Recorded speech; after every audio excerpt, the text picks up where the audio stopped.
Hey there, everybody. I'm going to double check on Facebook itself to make sure we are indeed live. I know the one time I don't check if we're live or not will be the one time that we aren't. So I want to make sure. There we are, my smiling face. Always good to start the show off by staring at myself. So, hey there, I am Jason Logston, and this is Exploring Sous Vide, where I'll help you get the most out of your sous vide machine while talking to some of the biggest names in the industry. That's especially true today. And remember, you can join us live every Thursday when we record these episodes. You can ask the guests questions, talk to the other cooks in the comments, and even see our smiling faces, which you can't do on the podcast. So join us Thursdays at afmeasy.com/show. And if you're joining us, say hi. We've got a few people already: David LaForce, Kevin Holmes, and Preston Power. Good to see you all joining in. So let us know where you're from and say hi and ask questions along the way. So on to the show. Sous vide is about more than just putting food in a bag. It really is about precision temperature control. And today's guest is the perfect person to help us explore what that really means. He is the Chief Marketing Officer at Anova. Before that, he was a technical director and director of applied research for Modernist Cuisine. He's also the co-founder of Sancerre and a Microsoft and IBM alum. Few of those companies you may have heard of before. He's also a longtime food geek, laser, and robot enthusiast, and I can't wait to learn from today's guest, Scott Heimendinger, the Chief Marketing Officer for Anova. Scott, welcome to Exploring Sous Vide. Thank you so much. I'm really happy to be here. I'm really excited to dive into steam ovens and sous vide and lasers and all the other great stuff you talk about. But I always like to ask, what is it like around your dinner table on a typical day? Well, let's see. Tomorrow, it's not exactly typical, but tomorrow is my wife's birthday. So I've got short ribs that have been cooking for 48 hours. I'm going to refrigerate today. Back in either the bath or maybe in the precision oven to finish off with some polenta and this Australian feta that comes from a company called Meredith Dairy that I'm just wild about, that we buy in like 5-pound tubs. So that's dinner tomorrow. I like it. That's a lot nicer typical dinner than I make. Well, last night was a TV dinner done by one of the restaurants that's pivoted. So, highs and lows. I like it. I did for my wife's birthday. I put together a 5-course tasting menu style dinner for her, since we couldn't go out and enjoy a nice dinner. So you have to kind of get creative these days. I love it. Got some more people joining us. We got Cole from Anova. How's it going, Cole? We got Barb, my mom, saying hi from Philly. She's trying to keep Kevin and the rest of the commenters in line over there, wielding her power to try to make sure it stays civil in the comments. We got Mark Webb, speaking of Australia. He says, good day, Scott. How's it going, Mark? Hello. Some good people that speak and present with a lot of our stuff. So it's nice to have them all on board. So you like using really, really fun toys in the kitchen. What is your favorite laser application? So I'm waiting for somebody to tell me that I'm wrong about this, but I think I might have pioneered laser etching onto food about 10 plus years ago when I was working at Microsoft, just doing normal. I was on the Excel team, kind of, normal Microsoft job. I've always been really attracted to machine shops and just like to, tinker, work with my hands, that kind of thing. And I ended up meeting the person who ran the hardware prototyping lab at Microsoft, and they had a laser there. And so I kind of became friendly, and I was like, hey, look, can I use the laser to do some stuff it's not meant for, like pumpkin carving and that kind of stuff? And he said, yeah, I guess so, but you have to write a paper on it. That was the price I had to pay so that we could call it academic research or whatever. And so I did pumpkin carving with the laser, and I wrote up a paper and put it up on my blog, but then turned towards engraving on omelets and cutting out nori, the sushi paper that cuts really well. You'd think that the laser is the perfect tool for cutting food, very, very precisely. But anything that you cut deeply, you don't really want to eat. There's a very distinctive cut by laser smell and flavor that is not totally positive. But for things like etching or whatever, it was great. When I first arrived at modernist cuisine, like 3 weeks or 4 weeks later, Nathan, founder of Modernist Cuisine, was scheduled to be a guest on the Jimmy Kimmel Show in LA. And we thought it would be fun to laser engrave Jimmy's face onto an omelet. So I made like 5 or 6 of them and packed them up in my suitcase on stretch wrap in between 2 sheet pans and with ice packs and the whole thing, and made it down to LA. And we got to present him with his face on an omelet. So, normal work stuff. Yeah, I think that's a typical day in most people's kitchens is etching celebrities' faces onto omelets. Yeah. It's awfully typical. Was he a fan of the etched omelet? He was a fan of it. He was slightly less a fan of the liquid nitrogen plus deep fried hamburger. There must have been some issue with temperature or timing. It was a little cold when he took a bite. Oh no. It's only on national TV. It's fine. Yeah. Yeah, I used to love seeing all the really interesting things you did on your Seattle Food Geek blog. Here's, one of the few blogs that I really consumed heavily when I got started 10 years ago that the people are still involved out there and still contributing. I feel like a lot of the stuff that I read back then is slowly faded away. Yeah, it was definitely that was back in the period where food blogs were everybody and their mom was starting a food blog. It was before the first International Food Bloggers Conference, became a thing. And it felt like a moment back then. It's still like, a psychotherapist could analyze why someone chooses to start a food blog, and they'd probably be right. I am not an exception to that rule. But it was fun, and it built lasting friendships and relationships and professional opportunities and all this kind of stuff. But it's just kind of like back in the jam session days, where no idea was too crazy to like spend a weekend on it and put it up, because why the hell? I would love to get back to that kind of, creative flow and headspace. And I don't know why it seemed harder to do over time. Yeah, I feel like as you get more successful in whatever direction it is, you tend to lean into that if you want to make a career out of it. And then you kind of have to do what you have been doing because you're known for it. And then you just can't you don't have any time anymore to do the really fun things. And cooking's more of a job as opposed to a hobby at that point. Yeah. Now, that said, I did recently get a home laser that I've been using to project political protest art safely on big walls in the city of Seattle. Nice. My little nonviolent, non-destructive form of civil discourse. But it's capable of burning. And so one of these days, I'm going to get back in the kitchen and pick up where I left off. Nice. I love that. What type of home laser is this? It's called the Laser Cube by Wicked Lasers. It's not for the faint of heart, and you actually have to get, this is so funny. It's powerful enough that when you buy it, you have to get a license to operate it. And the license is granted by, of all places, the FDA. Very weird. They knew that you were coming for them with doing your etching. That's right. So I know you like robots as well. What type of uses have you found for robots in the kitchen? I always picture like the Jetsons, Rosie, cleaning up after you. But for sure. Actually, I didn't know this question was coming. Let me grab a robot. One sec. It was Exploring Sous Vide, where we ask the hard questions that make people go to their drawers in the kitchen to pull stuff out. We want to keep our guests on their toes. So this is, if you couldn't tell, it's a homemade robot. This is a robot that I've been building for related to a little side project, but that I think is pretty cool. It's a texture analyzer. And so it moves up and down.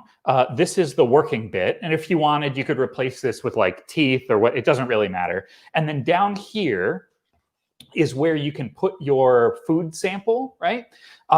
And it pushes down and it measures the force required to push through the food as it's going. And so you end up with this graph on the computer that shows force over time. And This is very much inspired by a tool called the Warner Brotzler tenderometer that was in the Modernist Cuisine kitchen, but I'm way too cheap to buy an official one of those, and DIY was a little more fun. So if you wanted to be able to answer the question, hey, is my short rib or brisket or whatever more tender at 52C for 72 hours or 65C for 8 hours, whatever, this would give you an objective answer for that, because the two graphs relative to each other tell you about how much force it takes to get through the food. So you can use it as a texture analyzer that way. I use it also when I'm sharpening my knives to know how sharp the blade is before and after sharpening. I can switch this out for a clamp and put my knife in there and cut right through the stuff.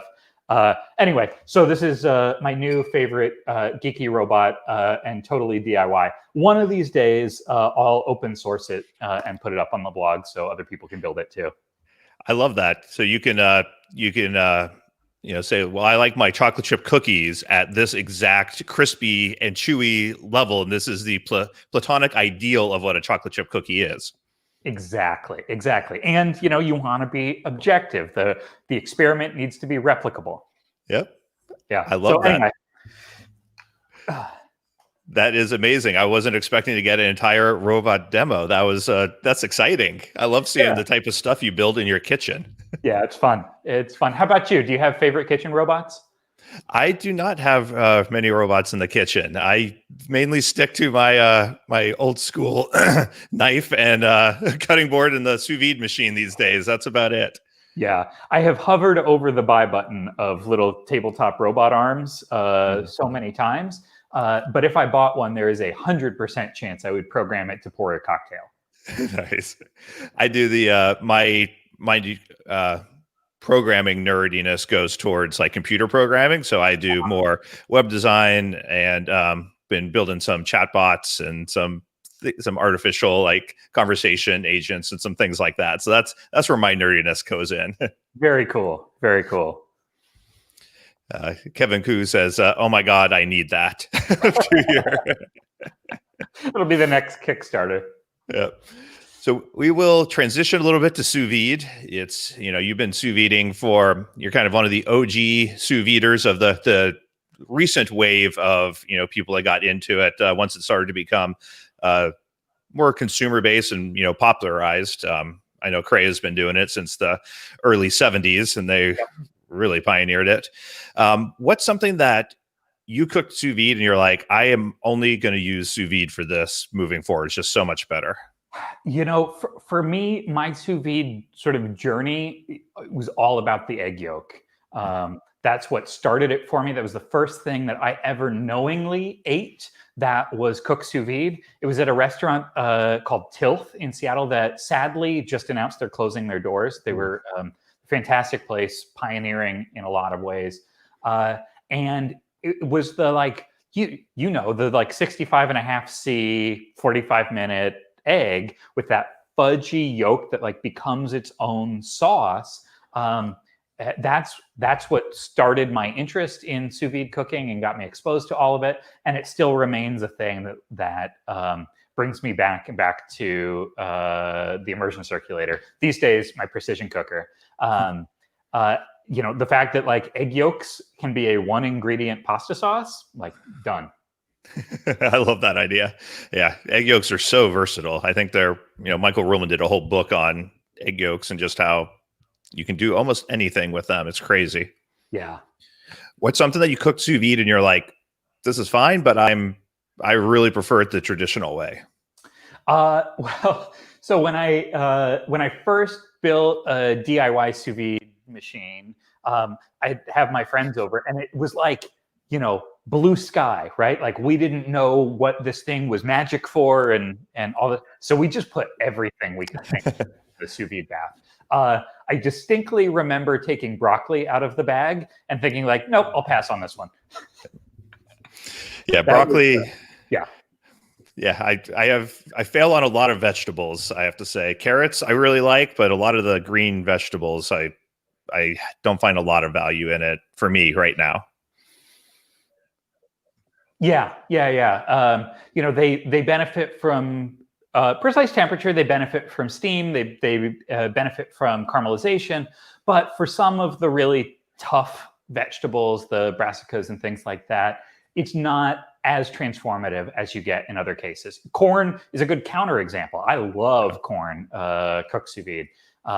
But yeah, broccoli, I'm okay to skip. Yep. Darren's giving me a hard time in the comments. He says, "Dang, Jason, get a haircut, you hippie." It's definitely getting longer and longer as as the quarantine goes on more. The week before the shutdown, I was like, "Should I get a haircut this week?" I was like, "You know what? It's a little early. I'll wait a week." And then things shut down, and that was 8 months ago. So it's I'm on haircut number 6, administered by my wife, and she has officially put my barber out of business. I was going to say, she does a really good job. It looks professionally done there. Thanks. So I want to talk about the elephant in the room, as it were. I'll do a wide view here so we can see you, the beautiful Anova precision oven. Yeah, it's pretty. This thing has been an enormous part of my life for the last year plus, and I am so thrilled that it's out in the wild now. People are cooking, they're sharing their results with us, and we are all blown away by what we're seeing from the community. So it is basically, in my understanding, it's a combi oven for the home kitchen, home consumers. Can you explain a little bit about, what separates a combi oven from a normal oven that you would think of as an oven? Sure. So combi oven, the combi there means combination. So your normal oven, you can set, you've got like one dial, right? What's the temperature that you want to set? And that controls the air temperature inside the oven. And, some ovens, certainly nicer home ovens, will have a convection fan in there to spin the air around. But really, that's all you get is dry air temperature control in a home oven. In a combi oven, you also get control of humidity inside the oven cavity. And in the Anova Precision oven, that comes sort of in 2 flavors. When you're cooking at lower temperatures, so below or at the boiling point of water, you're actually setting the relative humidity percentage inside the oven cavity. We'll come back to what that really means. When you're cooking at high temperatures and you set a steam percentage of, say, 55%, you're setting a 55% power steam injection during that cooking process. And there are benefits sort of across the temperature spectrum for both. But it turns out that humidity, specifically the role of water, is the most important factor in most cooking that no cookbooks or educational materials really talk about. And when you start cooking with combi ovens, it all becomes sort of crystal clear. And you're able to achieve these results that before were impossible, or that literally are impossible in a traditional home oven. I think that's so cool. Just I'd never heard of combi ovens until I got pretty into sous vide, and I started going to Star Chefs. It's a conference for chefs, and they use combi ovens everywhere there. And then I took the Sous Vide Classic Cray, and they use combi ovens there, and they're in heavy use in restaurant kitchens, even though a lot of us home cooks have never heard of them. Can you talk a little bit more about using the steam? Because we know that, water transmits energy a lot more efficiently than air does. That's why you can reach into an oven that you're baking cookies at and pull it out, even though it's 400 degrees, but you don't want to stick your hand in the sous vide machine when it's even, 150 or 160. Right. Yes. So prepare. We're going to take a little science deep dive here. So this is the moment. I like it. Yeah, so we're gonna jump into some water physics for a sec, and it may seem nerdy, or you're wondering how it connects, but I promise it all connects back up at the end. You can never get too nerdy on this show. We support nerdiness in all of its forms. Awesome. Okay, so here is what's really up. It turns out that in the world there are actually 2 types of temperatures. There's dry bulb temperature. And dry bulb is temperature that you're accustomed to. You take a thermometer, you hold it in air, you're reading the dry bulb temperature. The probe in your oven that's, in the wall that's reading the temperature of the oven, that's reading dry bulb temperature. It's just the temperature of air. But that's not the temperature that most food experiences during cooking. And the reason for that is a phenomenon called evaporative cooling. So your food is mostly made of water, even though you might not think of it like that. But your chicken breast or your, head of cauliflower, even white bread, baked white bread, is like 38% water. As you heat up your food, the water from the food starts to evaporate off of the surface, right? And as it evaporates, it carries a lot of energy with it, which means that it has the effect of cooling down what's left behind, cooling down the food. This is the same way that sweating cools down your body. You walk into a hot, dry sauna or whatever, and sweat starts to beat up, it evaporates off, it cools you off, right? So that's called evaporative cooling. Well, when you take that dry bulb temperature, that air temperature, and you subtract off the effect of evaporative cooling, you have a new measure of temperature that's called wet bulb temperature. It's basically the temperature that a wet thing, a wet food in our case, experiences in its cooking environment. This is why, so let me pick my path here. Okay, let's go back to this sauna example, right? You walk into a dry sauna, sweat beads up on your skin, it evaporates away, you experience the wet bulb temperature, you're okay. Even if the sauna is really, really hot, for a while, you're totally fine. You'll want a drink of water when you get out. Now imagine a different scenario. Imagine we take that same sauna, but it's really, really humid instead of really, really dry, right? You walk in, and your body literally starts to cook immediately. Not figuratively cook, literally cook. What's the difference? Why does in the humid example, why is that a death trap? But in the dry example, it's fine. Well, the reason is that air at any given temperature is only capable of holding on to so much moisture before it's fully saturated. So when you reach the point where the air is fully saturated, evaporation stops. There's no place for your sweat, in this case, to evaporate into. And the wet bulb temperature you'd normally experience all of a sudden becomes the same as the dry bulb temperature of the air. So instead of experiencing, 200 degrees Fahrenheit minus cooling, you're experiencing 200 degrees Fahrenheit. It's like putting your hand in 200 degree Fahrenheit water. So that's our foundational understanding. But the same thing happens to your food. You ever wondered why you could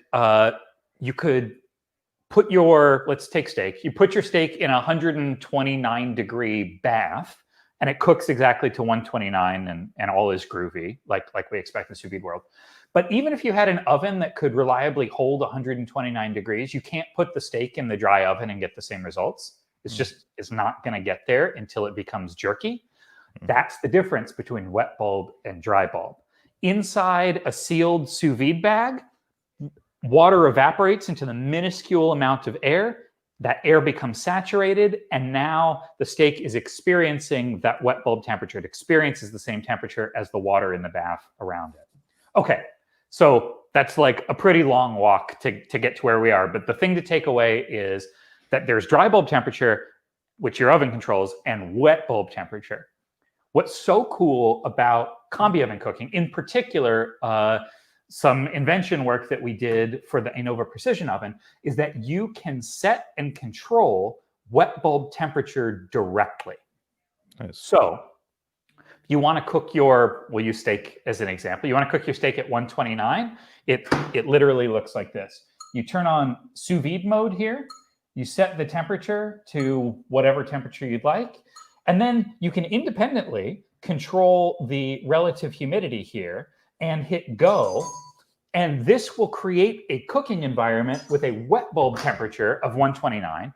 You put your steak in the oven. You don't need to put it in a bag anymore. You can just put it on a sheet pan or a wire rack, whatever.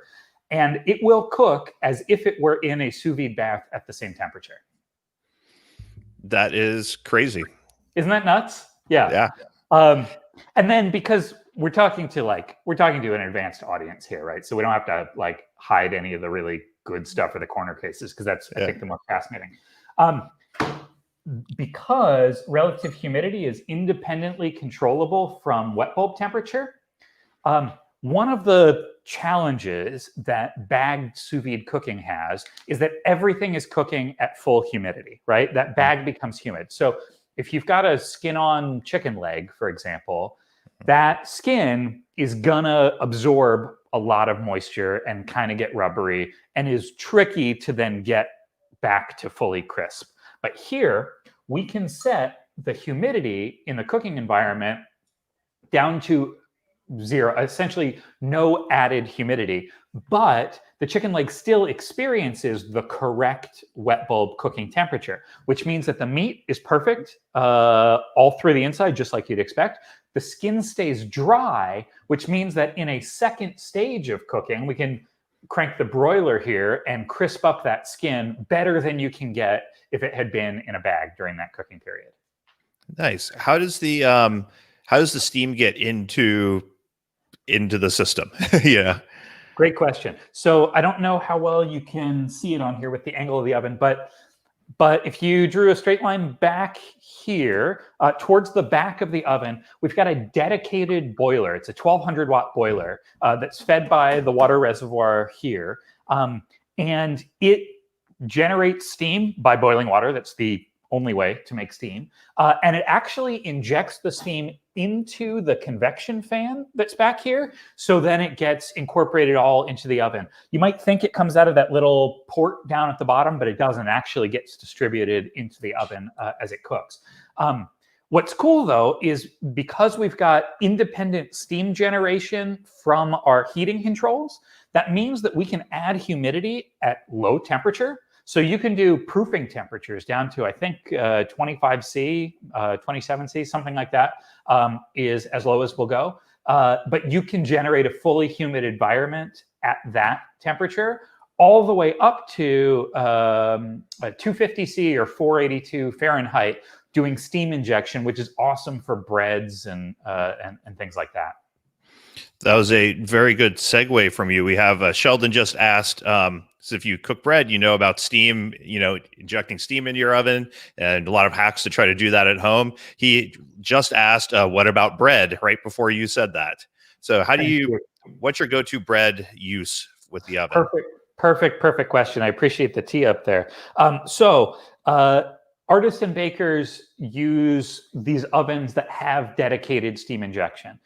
At the beginning of bread baking cooks for certain types of bread, especially the crusty breads like sourdough, but also baguettes and things of that nature, you want to inject a bunch of steam into the hot cooking environment as quickly as possible and keep it moist for a while. And the reason is there's a couple. First is, Jason, as you mentioned before, moist air conducts heat way better than dry air does, right? So this is why you can put your hand in that dry oven at high temperature and you're okay. But if you put your hand over a pot of steaming water, you're going to get burned. It's the same thing. It's the steam in the air carries a ton of heat, and when it condenses on you or your food, it delivers all that heat really fast. So by creating steam injection, we can deliver heat really fast to the outside of the loaf. That starts that oven spring, but it also prevents the loaf from drying out too quickly or for that crust from setting too fast, which would then constrain how much the loaf is able to spring up. So those really shiny, crusty, high volume loaves really benefit from steam injection. Then you switch to just a dry cooking stage. So you turn off the steam injection, allow the steam to dissipate, and finish the bake off with just a dry cook stage, often at slightly lower temperature.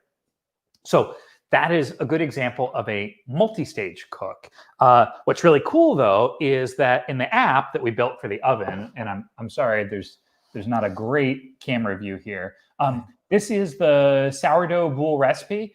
So you can use whatever bread method you want here. This is really about the cooking method, but it has the multiple stages built in. So it'll preheat the oven for you. And then when you're ready to go, you pop in your your bread, go to the next stage, and it will automatically transition from that steam stage to the dry stage on a timer basis for you. And these transitions can happen either based on a timer or based on a probe value.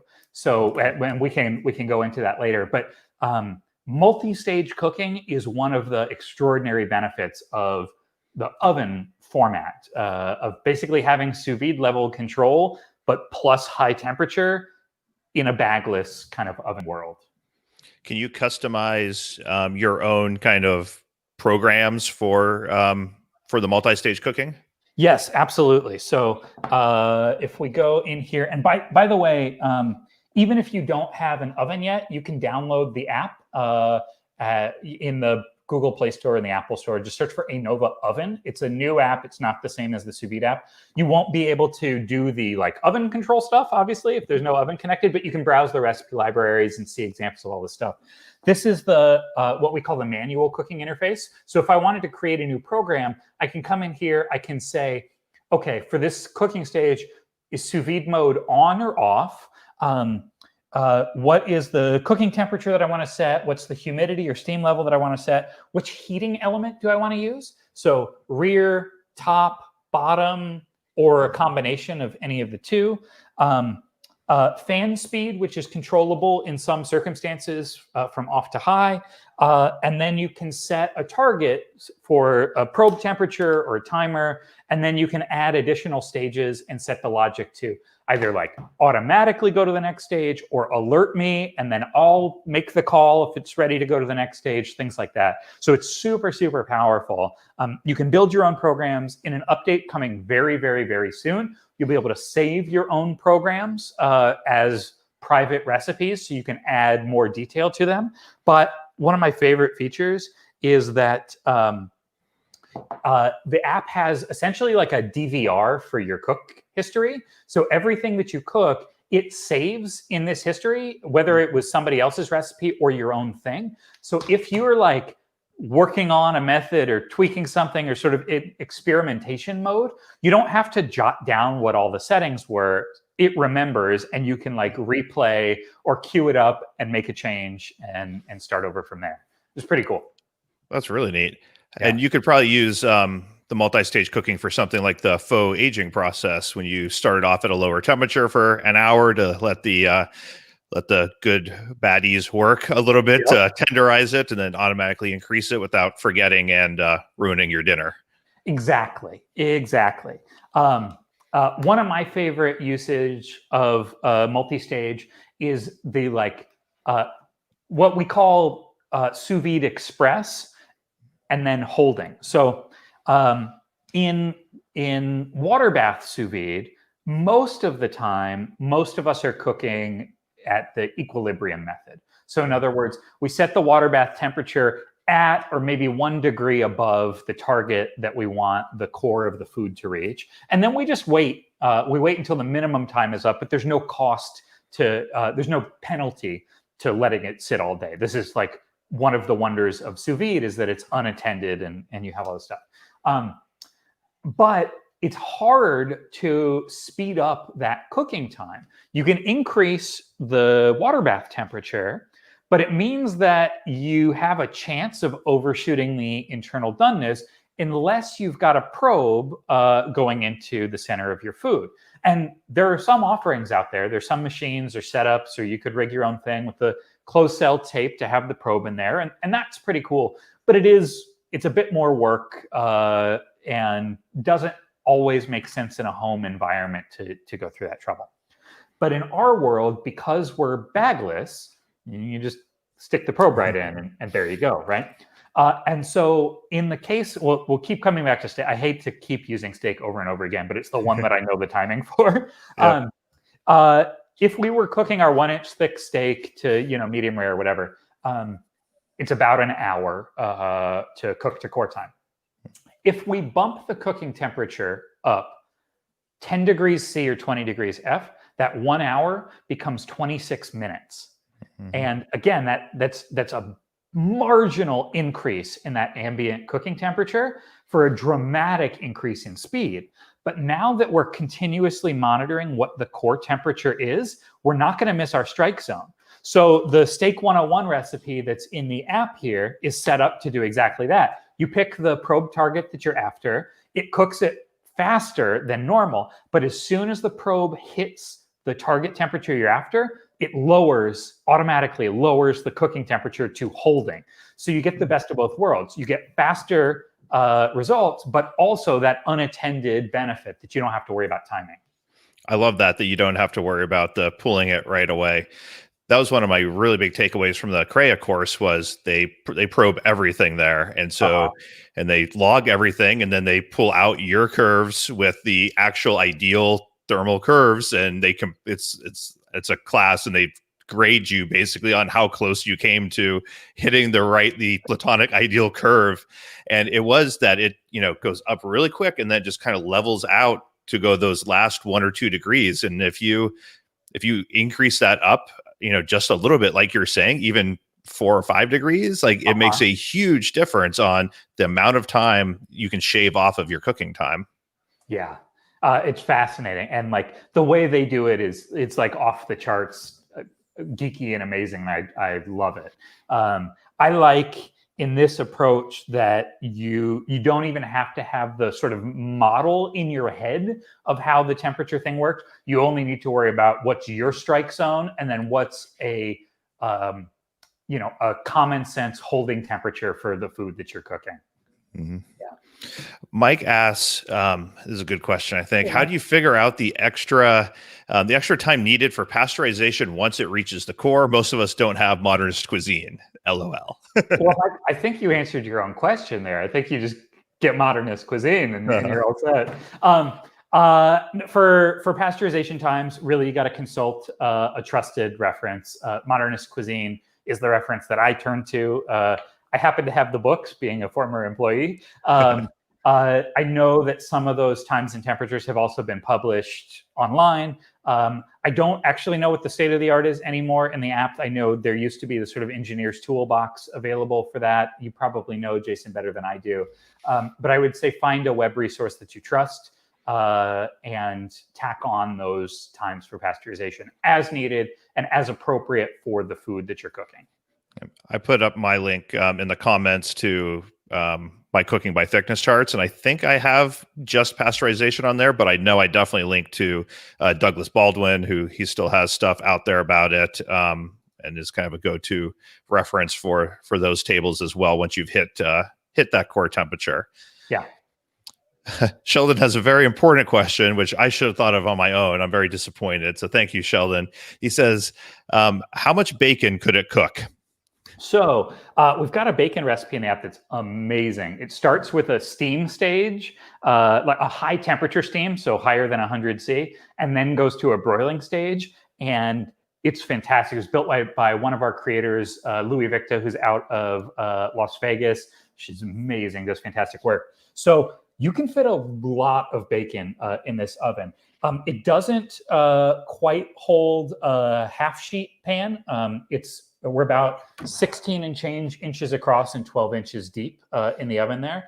But it'll hold jelly roll pans really, really well. And you can stack them up. You could do like at least 3 racks worth. So some rough math, that's probably 4 or 5 pounds of bacon simultaneous cooking. And really, it's just metered by like you need a little bit of height there. You can, similar question, like when I do ribs in the oven, I've done 3 racks, but if I did them side by side, I could fit 6 racks of pork ribs in the oven at once. So it is, it's considerable. It is not your toaster oven. Yeah, it looks like it's a really good size. You can feed a decent gathering, the largest gathering you should probably currently be having, you can feed. Yeah, that's true. Mark Webb, he's from Australia, the aroma science guy. He says, when is this gear going to be readily available in Australia or overseas? So available for pre-order now, basically worldwide. I don't have exact timing for Australia. If my colleague Cole is still on, he may have timing that he can drop in the chat. But I would say he said ships in December. There you go. Thank you, Cole. Appreciate that. World, as you can imagine, this is a really weird year for lots of reasons, and the worldwide shipping industry is no exception to that. So we have unfortunately had some delays in ports in parts of the world. It's really just a matter of like the boat got delayed or the port got delayed. We know that doesn't matter. You want the oven, now. You want the oven as soon as possible. And so we apologize for any of those delays that you may have incurred. We feel it too. We want you to have this oven as fast as possible. Darren Wilson from Firewater Cooking Podcast. I know you know him. He says, does the wet bulb sensor detect the moisture from the protein if the steam function is off? Great question. And hey, Darren, nice to see you. So I'm going to twist this question just a little bit, which is when is the oven responding to the wet bulb sensor versus when is the oven responding to the dry bulb sensor? And the difference is when you have sous vide mode on or off. So when you've got sous vide mode on, it's lit up there, or you can see it in the app. Sorry, it's hard to see on the video there, but there it is off, and there it is on. When sous vide mode is on, the oven is responding to the wet bulb sensor, regardless of what level of humidity you've got dialed in here. When sous vide mode is off, it's responding to the dry bulb sensor, again, regardless of what level of humidity you have dialed in.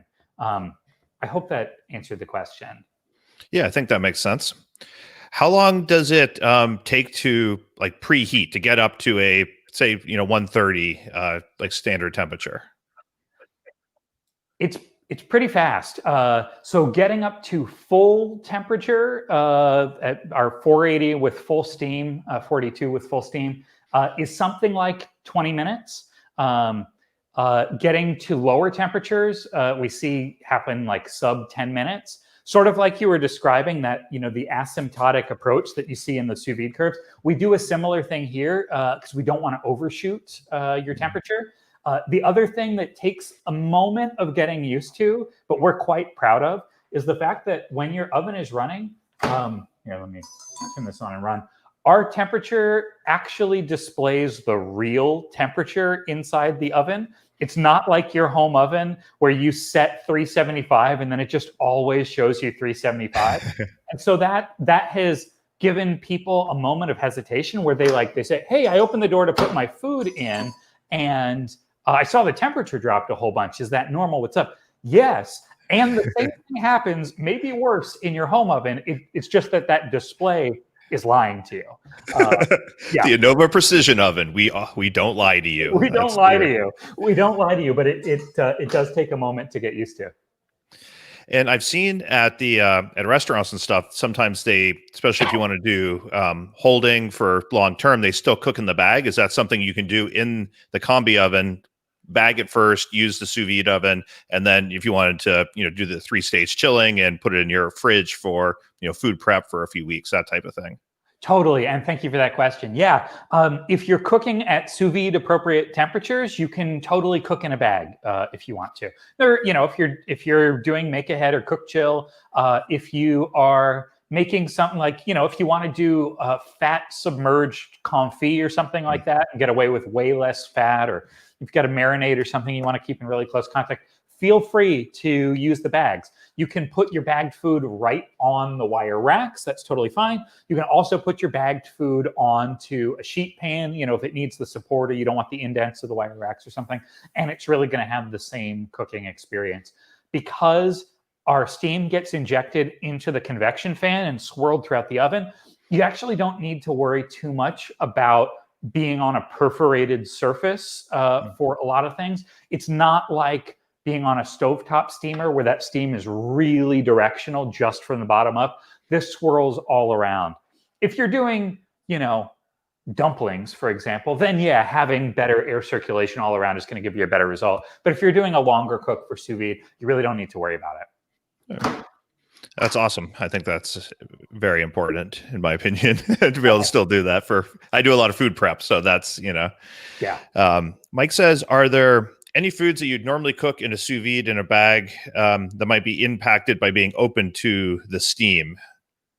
Huh. That's a good question.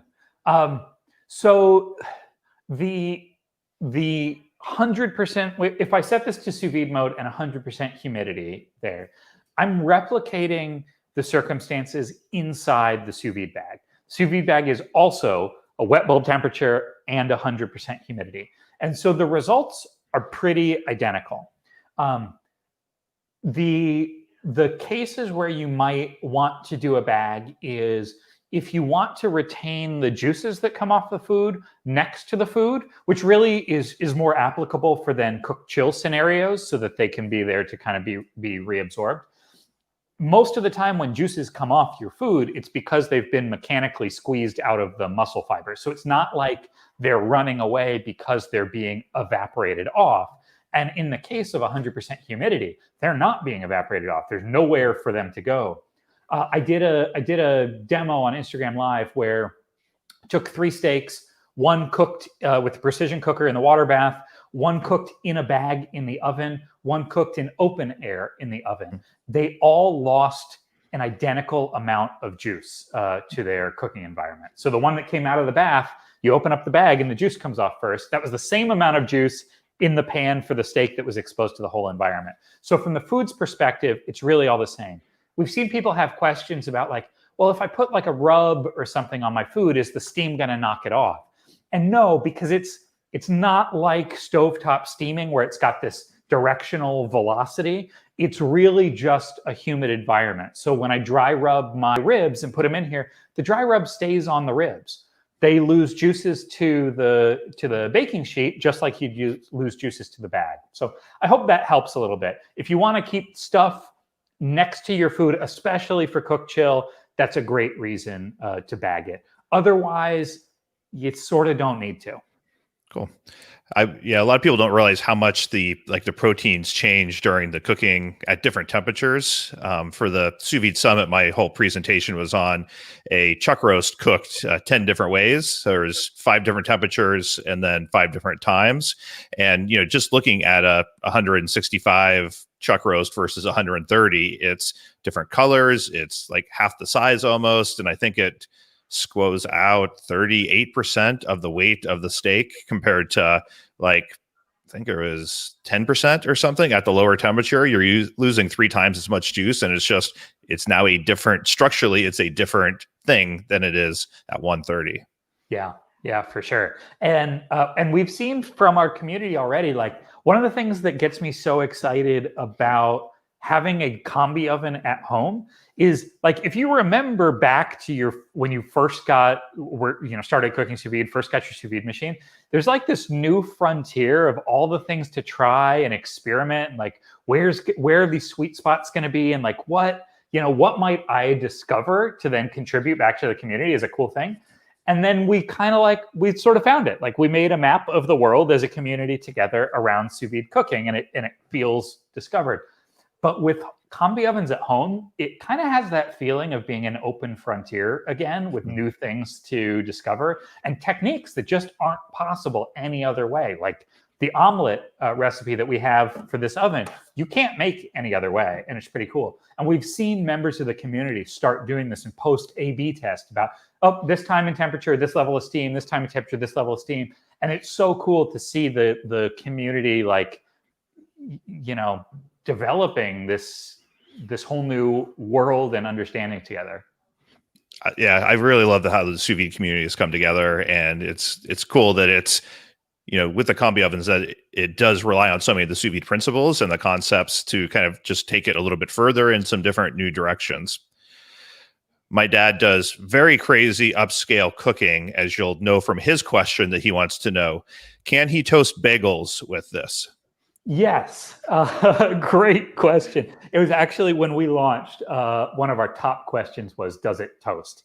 And In fact, I made toast this morning in my oven, Japanese milk bread toast. So yes, it toasts. And in fact, I think you can see in this camera angle our top broiler element there. So that's a 1600 watt exposed broiler that you can use, in isolation just as a pure broiler. It does a really nice job.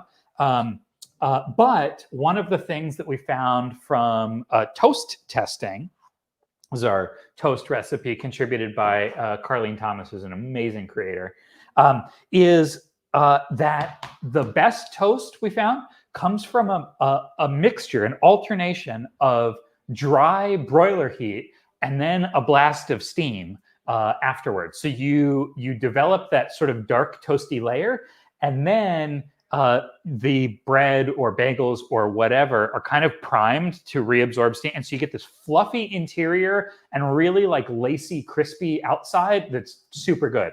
Now, in full disclosure, it takes longer than if you had just your like 2-slot toaster oven from the drugstore or whatever, because that is taking, all of its available wattage budget and it's focusing it down into an area about this big, where here we've got this whole cavity as our area. So we can't compete on time, but because it's multi-stage and because of all the fancy connectivity and programming and all this kind of stuff, you can pop your toast in there, hit go, and then make your coffee and come back and your toast is ready and not burned.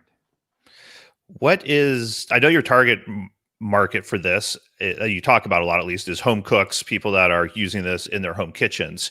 And we talked earlier about, restaurants having, I've seen their combi ovens and they take up an entire wall. For people that do like in between cooking, if you do catering or if you, do a decent amount of, semi-commercial, if you want to call it, out of your kitchen, kind of what is that level that the Anova Precision Oven can handle up until you're like, you know what, you should probably look at getting something that's, people can run into and slam with sheet pans all day long. Yeah. So restaurants definitely, this is not designed to withstand restaurant abuse. You can't we have not done the test like closing the door with the underside of your shoe, but it probably would not be a good look. But for catering, it's actually kind of amazing because all you need to do is plug it into the wall. That's it. There's no plumbing. The tank here is actually fully removable if you want to put it to the side for storage or whatever. But you can also fill it while it's in place, keep it running in place. And if you've got an SUV or a big enough trunk, this fits. You can load up your gear, sheet pans, whatever on the inside. You can do serious cooking, but maybe one of the most critical things for catering operations is the ability to hold hot. And this thing is a beast for that. You can hold at a sous vide temperature with the level of humidity that you want. So really good for those applications. We don't sell a carrying bag yet. The oven is 40 something pounds unboxed. So it's a little bulky, but yeah, load it up in the back of your car, take it out to your, catering gigs, take it with you to your Airbnb rentals so that you've got good cooking wherever you go, have at it. Nice. Darren wants to know, how good is it at air frying? Pretty good. So I think probably a whole separate roundtable topic is air frying real? But I'll leave that there. But thank you for the question, Darren. We actually, this one was one of my recipes in here. We've got a chicken wings 101 recipe. That's pretty straightforward. It's your chicken wings and some rice flour and whatever. Spray with a little oil, lay it out on a sheet. Because you can run the top broiler and the rear convection element with the fan all together on high, you actually get really nice sort of turbulent convective airflow in there.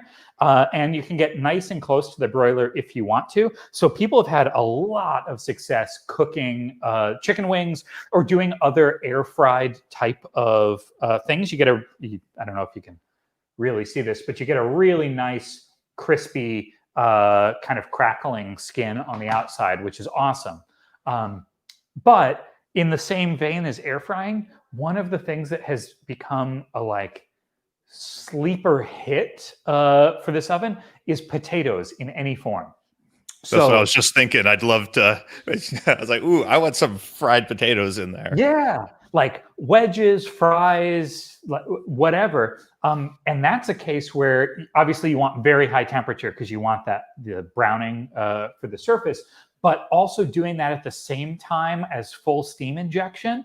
So the potato cooks way faster than it would in dry air, but the starches get like hydrated and gelatinized. And so you end up with these fudgy, fluffy on the inside, and then that like crispy kind of skin on the outside of a potato wedge. And it's pretty like, you don't have to overthink it. You just like hot, full steam, throw it in there. When it looks good, take it out. And every time I've done it, I've just been continuously impressed.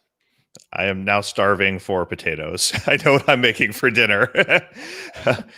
How much does the steam matter in increments? So I understand, going from like 0 to 50% to 100%. I understand those concepts, but like, is 30 to 50 a huge jump? Is 5% gonna ruin food or make it like where?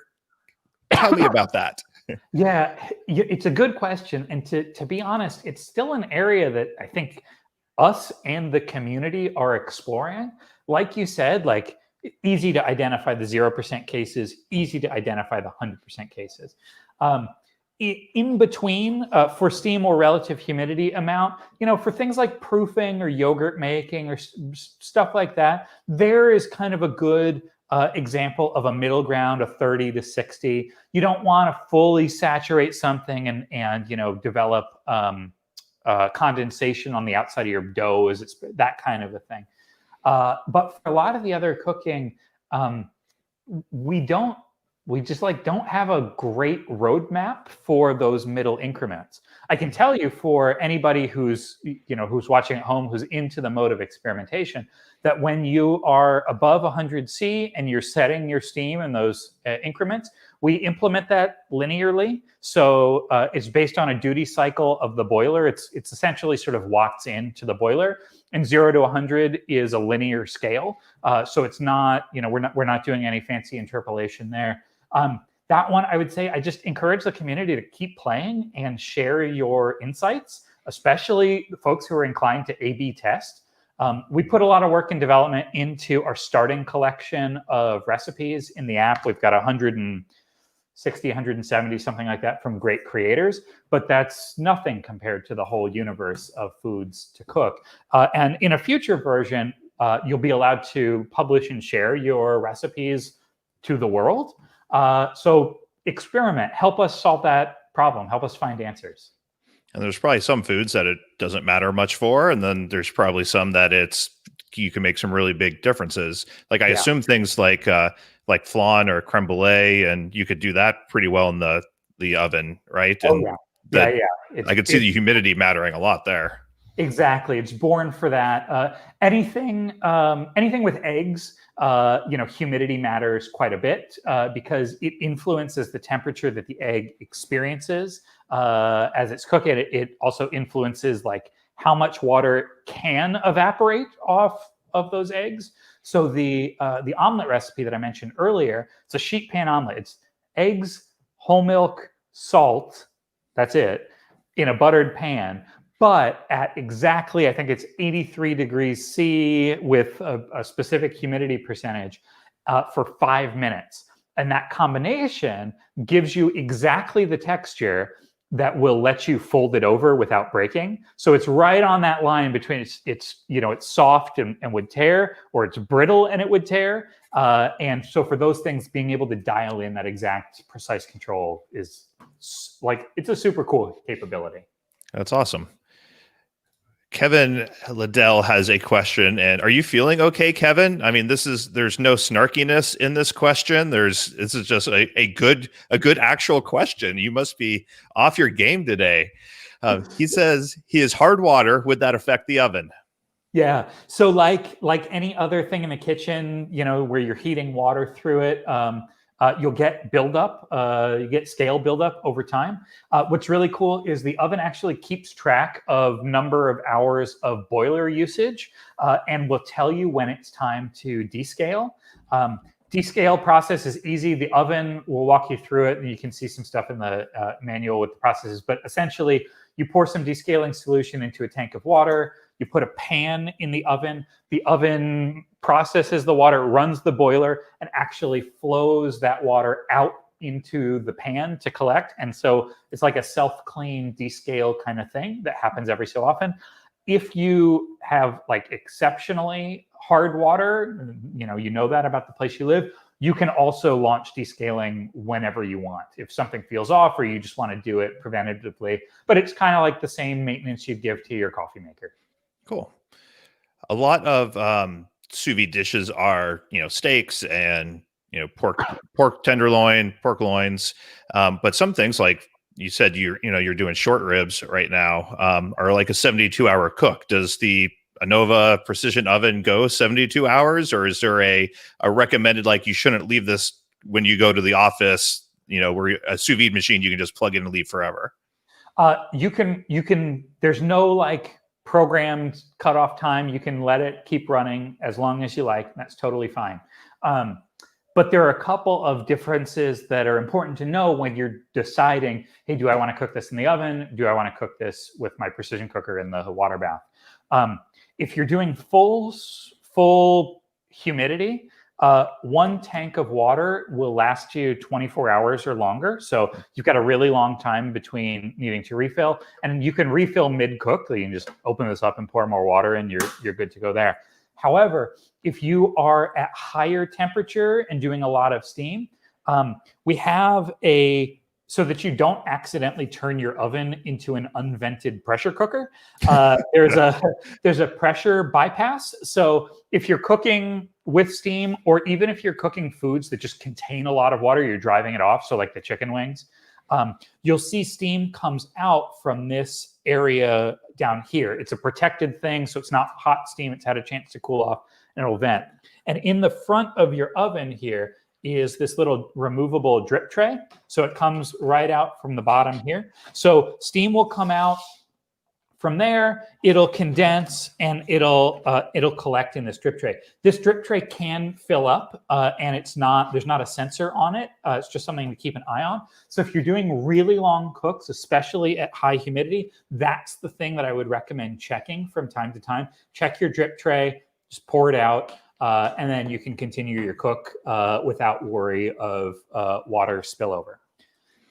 All that said, the oven's very capable of long cooks. It's really well insulated, so it's very energy efficient for long cooks. But for me and for other folks we've seen in the community, those really long cook times are a pretty good opportunity to go back to the water bath.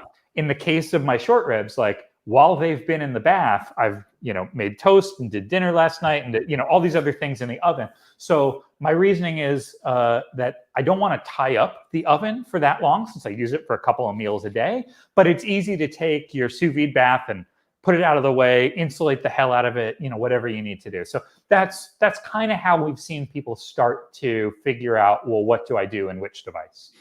Cool. I think Tiago Carino asked earlier, and I didn't get to it, is this replacing the stick, or is it, it's just, sounds like it's one more tool in your chef's toolkit, and you can use it for things that it's going to make a lot of sense for.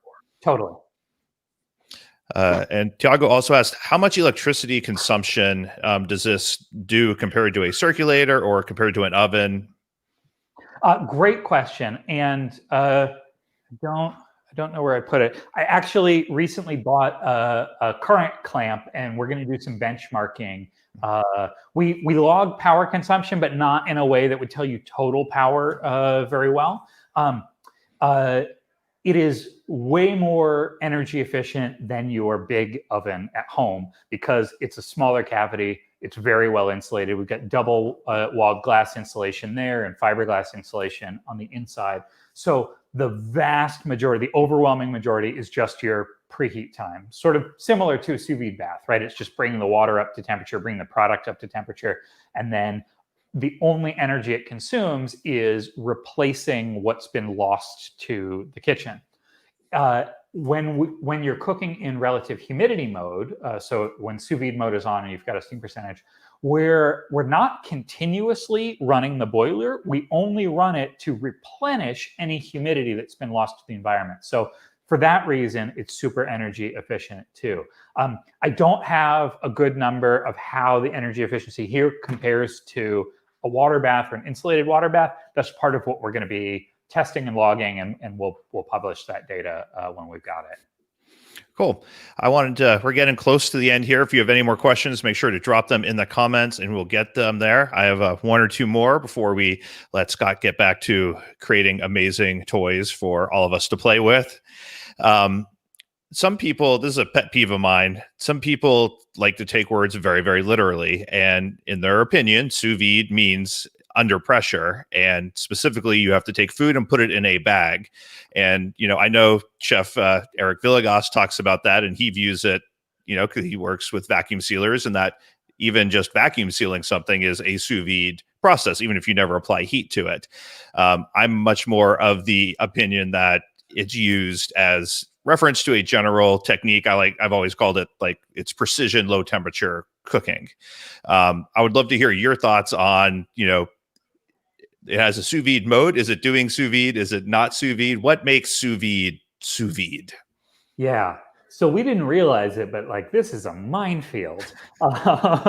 When we launched the oven, we said, hey, you can cook sous vide without a bag in the oven. And some members of the community took deep offense to, they felt like we were co-opting the term sous vide, or that we were putting this marketing spin on it or trying to trick them and whatever. And look, let's recognize that 2020 is a polarizing year and people are extra sensitive to feeling, am I getting the honest truth? Am I getting spin? Whatever. So in response, we've backed off to directly saying this is sous vide, to saying that you get the same results as sous vide.